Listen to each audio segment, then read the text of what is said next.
I had imagined my wedding day hundreds of times. A day filled with happiness, where I would walk down the aisle with a radiant smile beside the man I loved. But no one could have predicted that, in just one evening, all those dreams would shatter in the most brutal way. That day, I didn't just lose a marriage. I lost my faith in love, in the promises I once believed in. If someone had told me that this wedding would become a nightmare, etched into my memory forever, I would have never believed them. But reality is always more ruthless than any nightmare. The wedding was held at a luxurious hotel in San Francisco, a place Lucas and I had carefully chosen after months of planning.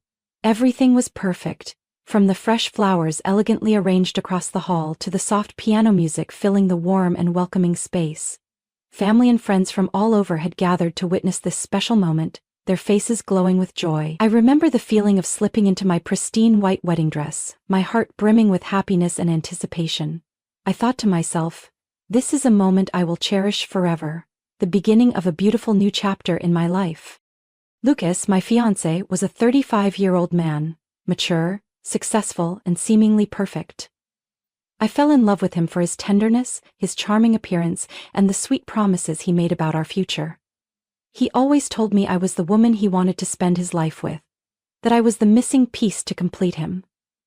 His words made me trust him completely, made me believe I had found true love. But what I didn't know was that behind his flawless exterior, there were things I had never truly seen. Mrs. Helen Ubia's mother was an elegant woman in her 60s, with a calm yet commanding presence. From the very first time we met, I could sense a cold distance from her. She never openly welcomed me as her future daughter-in-law, but I reassured myself that maybe she just needed time to accept me. I did everything I could to please her, to prove that I was worthy of her son. But on my wedding day, I finally realized that all my efforts had been in vain. That day I had no idea that in just a few hours everything would change forever.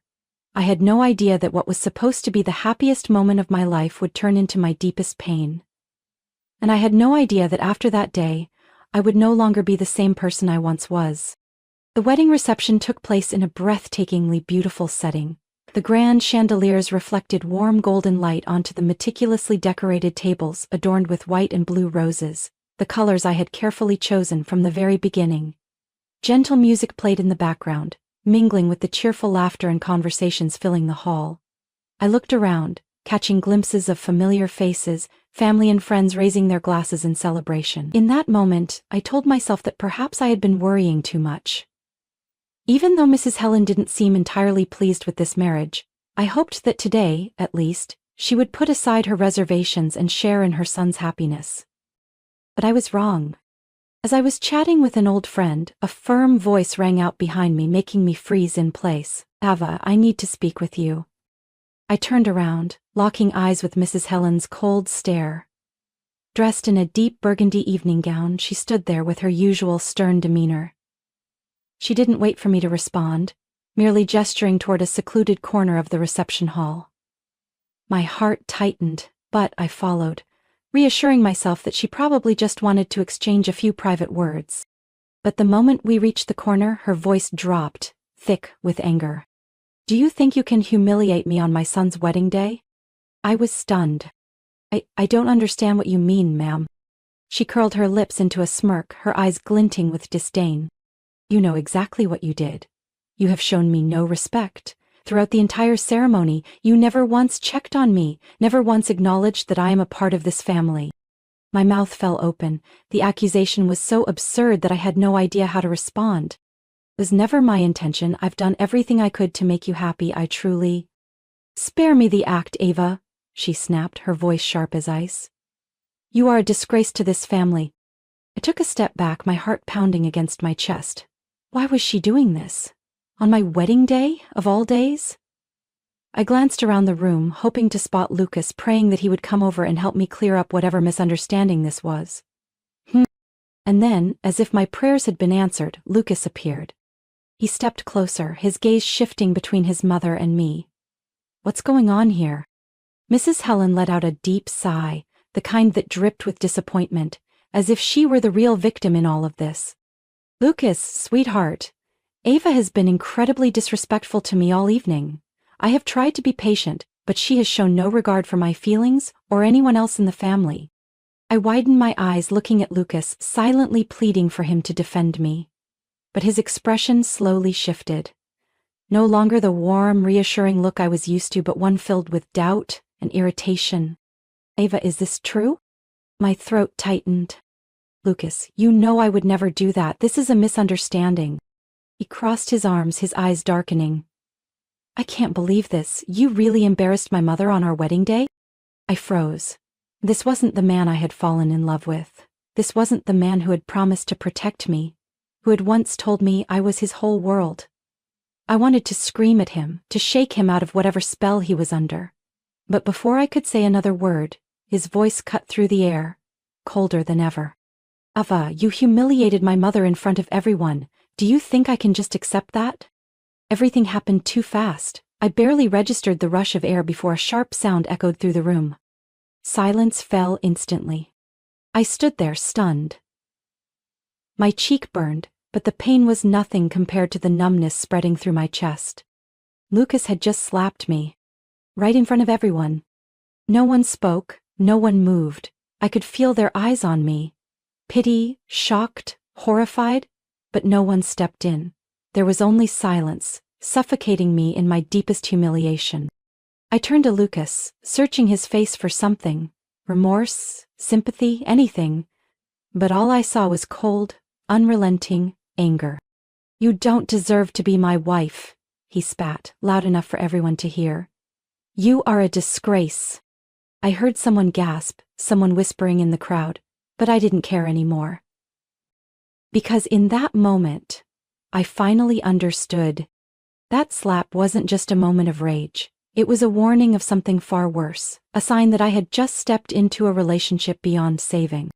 And if I didn't leave soon, I would lose myself completely. But I didn't yet know that this slap was only the beginning of a nightmare far worse than I could have imagined. I sat in my empty apartment, the dim glow of the streetlights casting pale shadows across the walls. After Lucas's slap and the humiliation of my wedding day, I had walked out of that reception without looking back. I left behind the extravagant wedding gown, the whispers of the guests, and the man I had once believed would protect me. In the days that followed, I felt like I was drifting in a fog. I didn't eat, didn't sleep. I just lay there, replaying the moment over and over in my head. Lucas, the man I had loved, had humiliated me in front of hundreds of people, with the silent approval of his mother. But as the pain began to dull, I came to a realization. If I didn't stand up for myself, I would remain a victim in this story, and that was something I refused to accept. I needed proof. I needed to expose the true nature of Lucas and his mother, not just to reclaim my dignity, but to ensure they could no longer manipulate and hurt others. But I couldn't do it alone. I turned to Robert Hayes, a well-known private investigator specializing in financial fraud and domestic abuse cases. Our first meeting took place in a small cafe, where I sat with a cup of cold tea, my fingers gripping the mug as if it were the only thing holding me together. Robert Hayes, a man in his early 40s with graying hair and sharp, perceptive eyes, listened to my story without interruption. When I finished, he slowly set his notebook down on the table and looked at me. "Ms. Ava, are you ready to see this through to the end?" I took a deep breath, forcing my voice to stay steady. I don't have a choice. And so our plan began. I started secretly recording every conversation with Lucas and Mrs. Helen.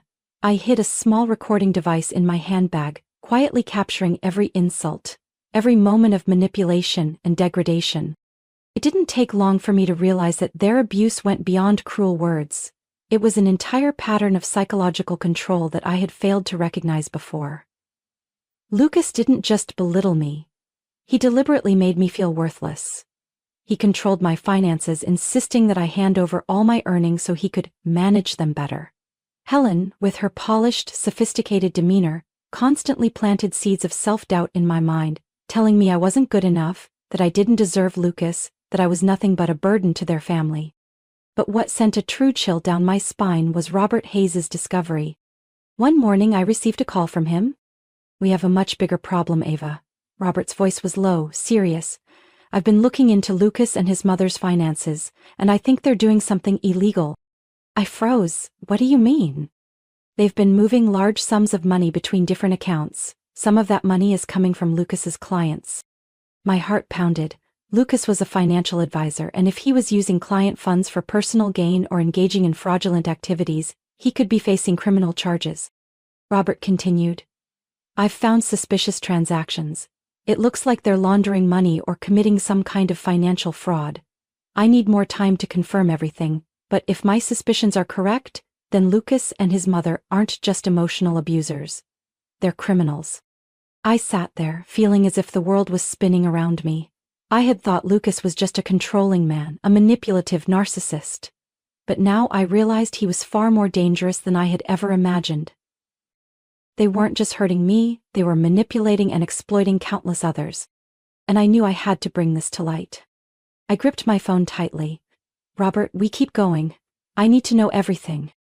Because this was no longer just about me and Lucas. This was the truth that needed to be exposed, and I wasn't going to stop until everything was brought to justice. I sat in my small apartment, the glow of my desk lamp illuminating stacks of documents and recording devices scattered across the table. The evidence Robert and I had gathered was starting to form a complete picture. A picture of manipulation, abuse, and financial fraud that Lucas and his mother had hidden for years. But collecting proof was only the first step. I needed a plan. A perfect plan to expose them for who they truly were. I couldn't do this alone. I picked up the phone and called Anna, my best friend since college. Anna was sharp, intelligent, and above all fiercely loyal. When I told her everything, she sat in stunned silence for a few seconds before clenching her jaw in anger. Ava, you can't let them get away with this. I know. I looked at her, my gaze unwavering. And I won't let that happen. We spent the entire night organizing all the evidence. Recordings of Lucas and his mother's emotional abuse, their condescending, controlling, and degrading conversations. The financial documents from Robert, proving the suspicious transactions and large sums of money being moved between anonymous accounts.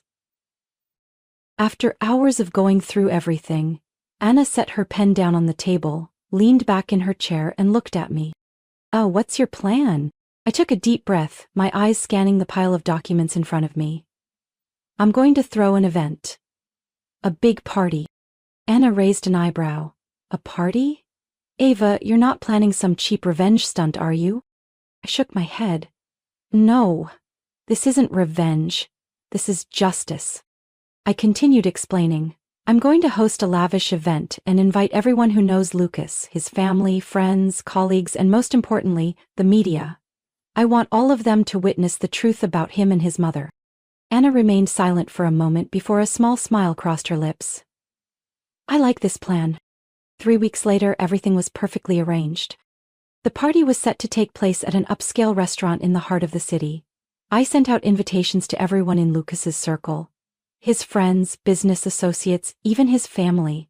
I also reached out to several journalists from major financial publications to ensure this event would not be easily buried. Lucas, of course, had no idea what was coming. When he received the invitation, he only sent a short, smug text. Finally ready to make amends? Good. At least you have some dignity left. I read his message and felt nothing. No anger, no pain. Just anticipation. The night before the event, Anna stood beside me, her expression tinged with concern. Are you sure you want to do this? I looked at her, feeling an unfamiliar sense of calm settle within me. I've never been more sure of anything in my life. Tomorrow, everything would be exposed. The party unfolded exactly as planned. The upscale restaurant in the heart of the city shimmered under the warm glow of chandeliers, with pristine white tablecloths draped over neatly arranged tables. Guests filled the venue, family, friends, and business associates of Lucas, all gathered in anticipation. The media was also present, with journalists from major financial publications mingling among the crowd, taking notes and engaging in quiet conversations with the attendees. I wore an elegant black evening gown, my hair swept into a sleek bun, and stepped into the center of the room with unwavering confidence. Tonight I was no longer the humiliated woman from my wedding day. Tonight, I was the one who held the truth. Lucas and Mrs. Helen arrived right on time, just as I had expected.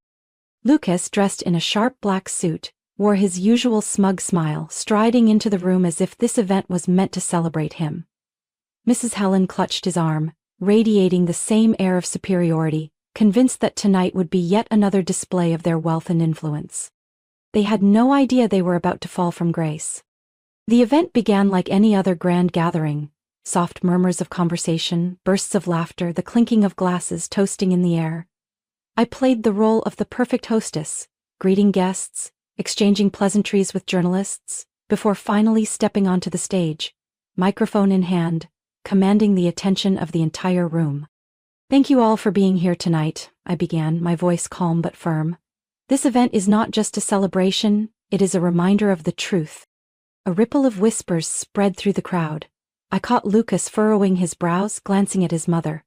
Mrs. Helen remained poised, but I noticed her fingers tightening around the stem of her wine glass. I continued. "I once believed in a beautiful love. I once believed Lucas was the perfect man, and that his family was a model of respectability. But tonight, I will show you who they truly are." With the press of a button on the remote in my hand, I turned my gaze to the large screen behind me. The lights dimmed, and the video began to play. The first thing to echo through the room was a voice recording. Lucas's voice rang out, cold and full of disdain. "Love? Do you even know what love is? You're lucky to be here. You should be grateful that I've tolerated you for this long." Another recording followed.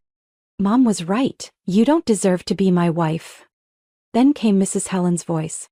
"A woman like her is no loss. You can find someone else, someone who knows how to listen." The room fell into a deafening silence.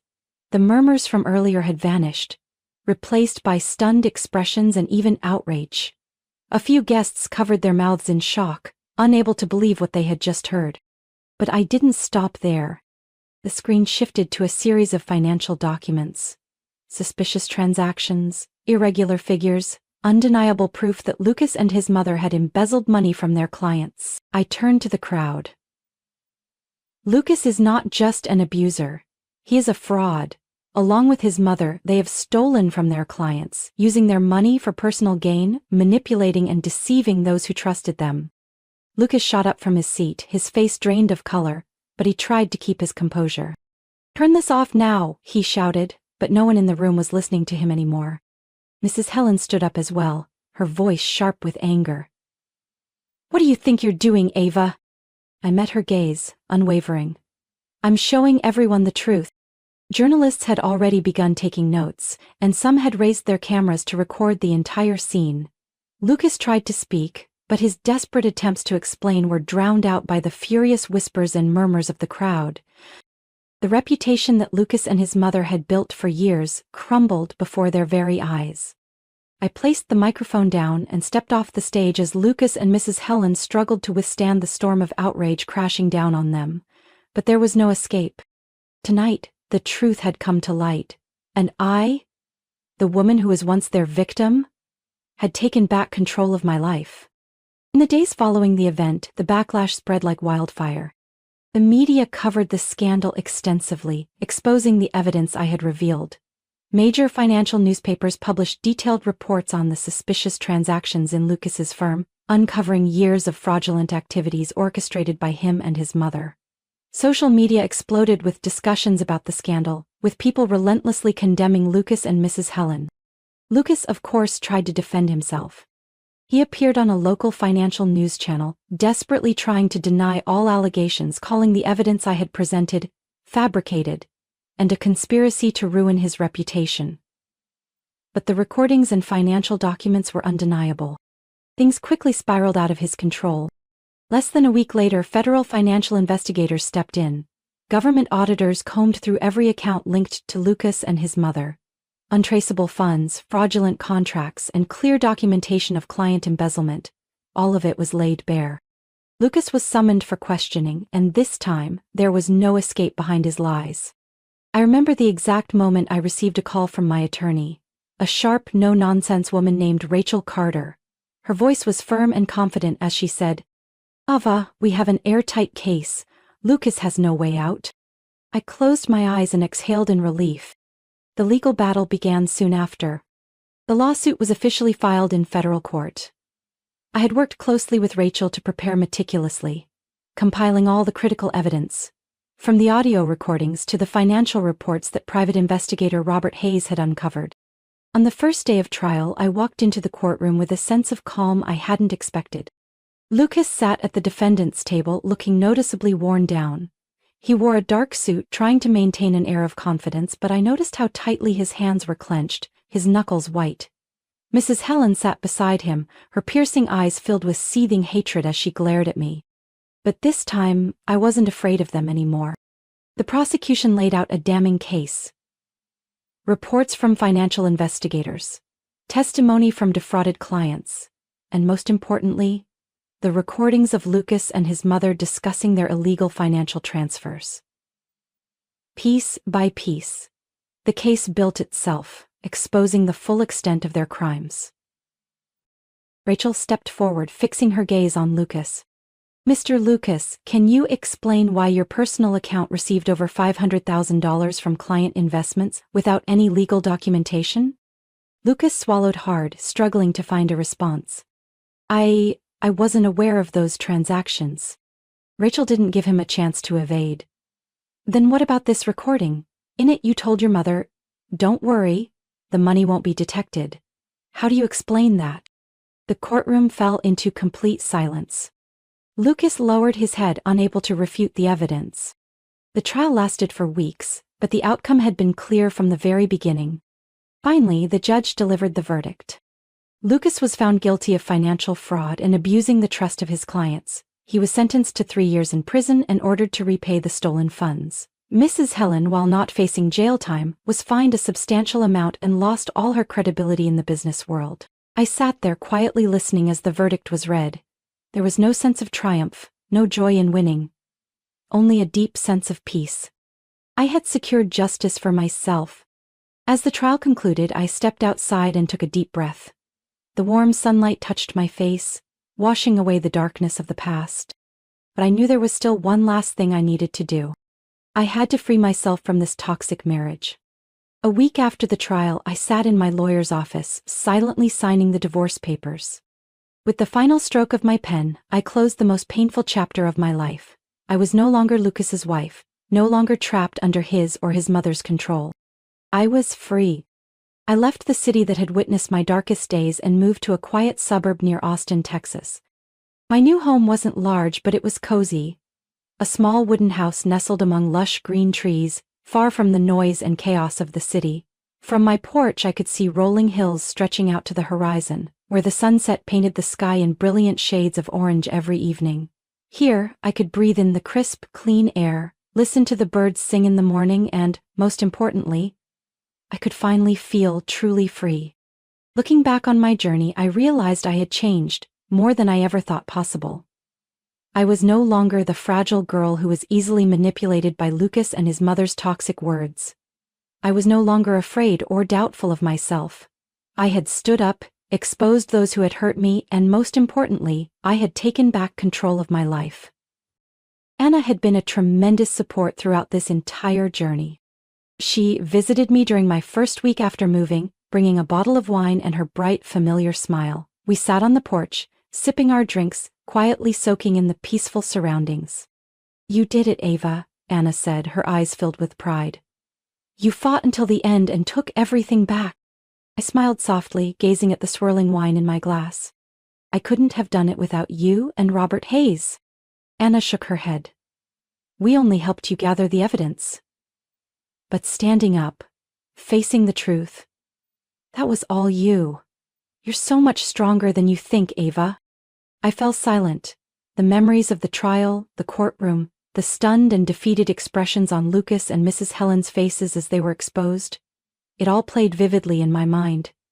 I had once thought I would feel a sense of satisfaction watching them fall, but instead, all I felt was peace. I never needed revenge. I only needed justice. And I had won that.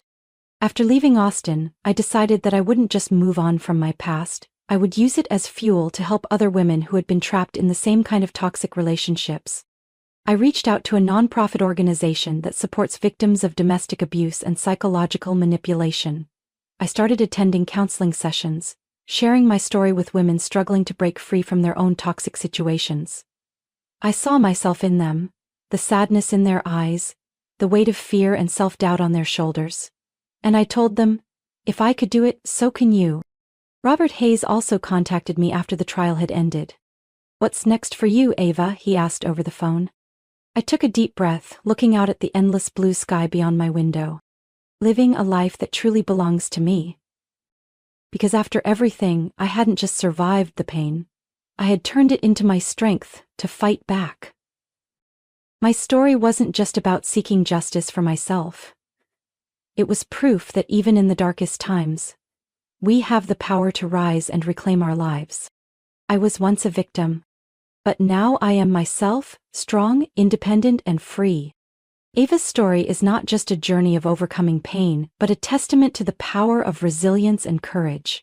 In life, many people find themselves trapped in toxic relationships, controlled and hurt, yet too afraid to speak out.